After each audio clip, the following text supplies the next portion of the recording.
Hello friends, welcome to my channel. ఇవాళ నేను నాటి జల్లల కూర చేస్తున్నానండి. ఇందుకోసం 1 కేజీ చేపలు తీసుకున్నాను.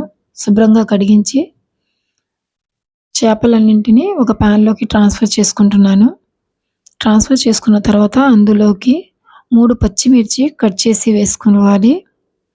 ఒక సగం టమాటో, 1.5 ఉల్లిపాయ మీడియం సైజ్‌ది కట్ చేసి వేసుకోవాలి. 1 టీ స్పూన్ పసుపు, 3 టీ స్పూన్ల కారం. కారం మీరు ఎక్కువ తక్కువ చేసుకోవచ్చు.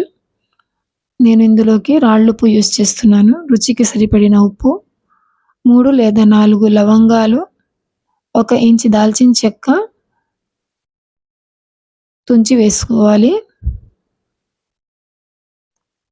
2.5 టేబుల్ స్పూన్ల ఆయిల్, 2.5 టీ స్పూన్ల అల్లం వెల్లుల్లి పేస్ట్, 2 టీ స్పూన్ల ఎండు కొబ్బరి పౌడర్ వేసుకొని మా చేతులతో అన్నీ బాగా కలిసేటట్లుగా చేపలన్నింటికి మసాలా పట్టేటట్లుగా కలుపుకోవాలి.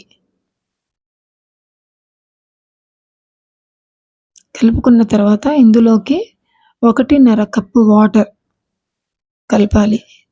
ఈ చేపల కూరకి ఎక్కువ వాటర్ పట్టదండి. కలుపుకున్న తర్వాత స్టవ్ మీద మీడియం ఫ్లేమ్ మీద పెట్టేసి 10 నిమిషాల పాటు మూత పెట్టి కుక్ చేసుకోవాలి. ఇందులో స్పూన్ యూజ్ చేయకండి. చేతితో పట్టి తిప్పుతూ కలపండి. మధ్యలో చెక్ చేసుకుంటూ ఒకసారి సాల్ట్ చెక్ చేసుకొని తక్కువ అయితే అవసరమైతే కలుపుకోవాలి. ఇందులోకి ఫ్రెష్ కొత్తిమీరని కట్ చేసి వేసుకోవాలి.